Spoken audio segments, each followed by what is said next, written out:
오늘은 2021년 7월 29일 목요일입니다. 이 조선일보 사설에 상당히 중요한 우리 국민들과 직관 있는 글이 하나 올라왔습니다. 아주 중요합니다. 국민들이 알아야 됩니다. 이상직이라는 사람이 낸 겁니다. 언론봉쇄법. 이상직 언론봉쇄법. 이상직 이 사람은 나중에 어떻게 인생이 굴러가나 자유를 어떻게 누리나 한번 참 우리가 쳐다봐야 될 것 같습니다. 언론의 자유를 어떻게 누리고 있나 한번 쳐다봐야 될 이상직. 이상직 언론봉쇄법 통과되면은 한국은 언론 자유국이 아닙니다. 지금 언론을 지금 족쇄 물리기 위해서 난리치고 있는 법. 이걸 만약에 통과시키는 날이면 국민의힘이나 야당들은 아마 자살볼을 갖다가 넣을 정도로 뭔가 국회의원 배지를 자살볼로 해야 됩니다. 국회의원 배지를 집어 던져 스스로 던져버려야 될 겁니다. 국회의원 배지 자살볼. 네. 국회의원 배지를 내면서까지 이걸 막아내지 못한다면은 그들은 앞으로 민주주의의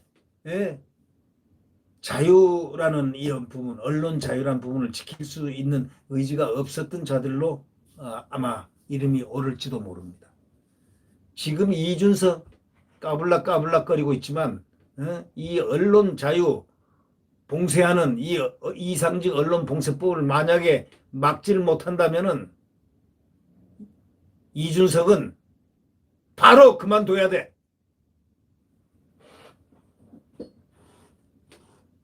이거는 엄청난 거예요. 왜 자유민주주의를 지키지 못하는 사람이 어떻게 국민의힘당 대표를 할 수 있나? 자기 정치나 한다고 껍죽거리지 말고 이런 바로 민주당의 언론 보도에 대해서 피해액 최대 500까지 징벌적 배상. 그러니까 이건 완전히 입을 딱 봉하게 만든 거예요. 재갈 물리는 이런 언론중재법을 갖다가 국회 소위에서 강행 처리를 이미 했는데도 이준석은 말 한마디 없습니다. 아니, 지가 해야 할 일이 이런 걸 막아야 될 일이 지가 국회의원 아니지만 그걸 지시를 해가지고 지가 스피커를 대고서 정권을 향해서 얘기를 해야 될 것이 희희낙낙하면서 90도 절이나 하고 다니고 말이에요. 그래 되겠어요?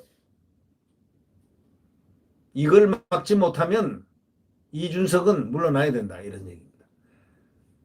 사전에 법업 내용도 제대로 공개하지 않은 채 표결에 붙였는데 8월 중 본회의 처리까지 끝내겠다고 하는데 이게 바로 이스탄공 비리로 구속된 이상직 의원이라는 자가 비판 언론에 재갈을 물리려고 주도한 법입니다. 이게 여당이 대선을 앞두고 밀어붙이고 있는 겁니다. 이스탄공 비리로 지금 구속돼 있는 이상직이라는 자가 국회의원이라는 자가 만든 겁니다. 비판 언론에 재갈을 꽉 물리려고 말이죠. 이 주도한 법입니다. 이게 여당이 바로 대선을 앞두고 이 법을 밀어붙이려고 하고 있는데 이걸 만약에 막지 못하면 이준석은 무슨 소리 듣는 줄 알아요? 90도 절이나 하고 다니는 그것이 그거였구나 소리 듣지 않으려면은 이런 것을 막아내는 게 야당 당수라고. 무슨 당대표 끝나면 무슨 김정은을 만나가지고 김정은을 만나가서 허심탄회하게 얘기를 하겠다는 대표를 하겠다? 그런 꿈을 말하지 말고 현실을 지금 이 무지막지한 이 막중한 이 현실을 갖다가 극복하고 이기려고 하는 게 그게 야당 대표의 임무라고.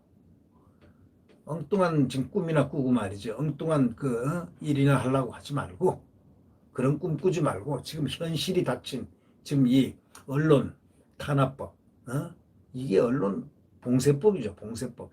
이거 통과되면 한국 언론 자유국이 아닙니다. 사설 제목처럼 이 언론 자유국이 아니라는 낙인이 찍힙니다.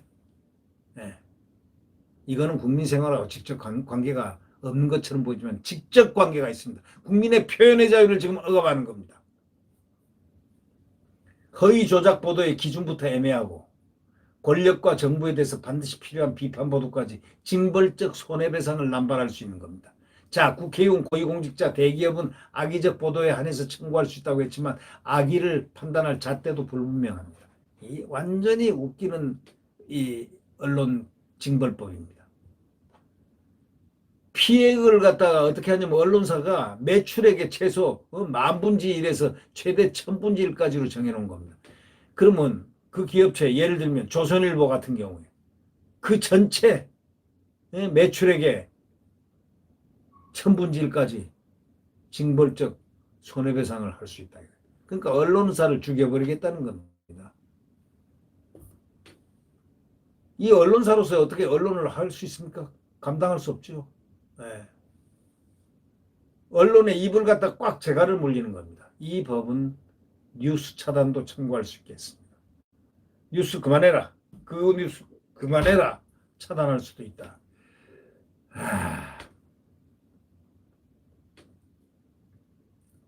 내용이 진실하지 않고 사생활과 인격권이 침해되는 경우라고 했지만 권력에 의해서 얼마든지 바꿀 수 있는 겁니다. 뉴스. 악용될 수 있는 겁니다. 반론 정정 보도도 같은 지면에 2분지 이상 크기로 하고 하여튼 완전히 이거는 완전히 이상직이란 사람 이스타항공 이스타항공이나 잘 좀 키우지 그래. 어떻게 이런 징벌법을 만들어서 언론을 갖다가 이렇게 억압하려고 달려들었는지 도대체 그 사람 성격을 모르겠습니다. 전주에 무슨 국회의원이라고 그러죠? 아니 국회의원이라는 사람이 이게 뭡니까 이게 영원히 특수계급으로 살고 싶었던 모양이죠. 한국기자협회, 신문방송편집인협회, 신문협회 등은 언론 자유를 억압하고 국민 알 권리를 침해하는 악법이라고 했고 언론노조도 무차별 소송을 지금 부추긴다고 비판하고 있습니다. 이 법 도입에 가장 큰 목소리를 낸 사람이 바로 이상직입니다. 이스타항공 이상직. 지난 2월 500억대 횡령 배임과 대량 해고 등에 대한 비판 보도가 쏟아지자 가짜뉴스와 싸울 수 있는 보호장치다 하면서 언론중재법 처리를 주장했습니다. 그는 문재인 대통령 딸의 해외 이주를 도운 덕에 연한 공천 받고 1년이나 수사 구속을 피했다는 겁니다. 사설자는 그렇게 얘기하고 있습니다. 이런 사람이 자기 보용으로 추진한 법을 민주당은 언론개혁이라고 한다고 아주 세게 사설자는 비판하고 있습니다. 아니 세게가 아니고 사실 그들의 주장을 생각해 보십시오.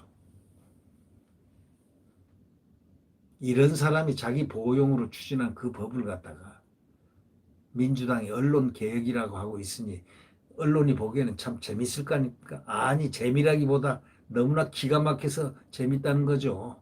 기가 막혀서요. 기가 막히고 코가 막힙니다. 네. 숨을 못 쉴 정도로 정말 기가 막힙니다.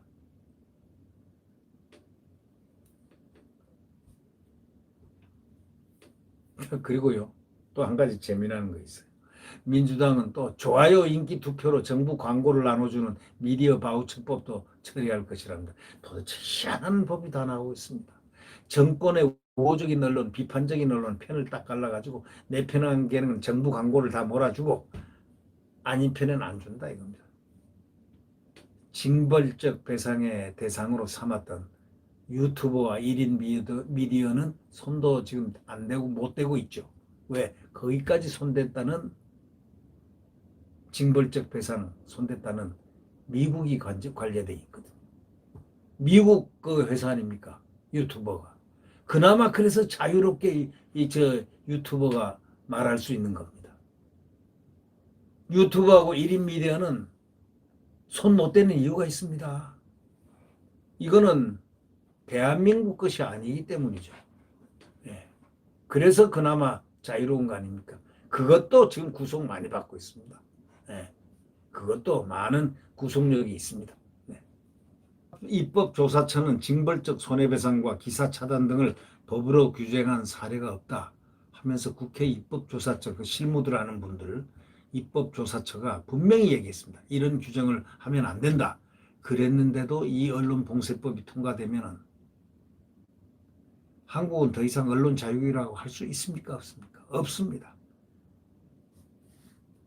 이런 반민주적인 행위, 입법조사처에서 징벌적 손해배상과 기사 차단 등을 법으로 규정한 사례가 없다. 이렇게 말하는데도 이런 언론 봉쇄법을 만들어가는 이 반민주 행위를 갖다가 하는 이 사람들이 누구냐? 바로 민주화 운동권이 하고 있습니다. 민주화요? 웃습니다. 웃어. 네, 구독 버튼과 엄지를 눌러주시면 감사하겠습니다. 안녕히 계십시오.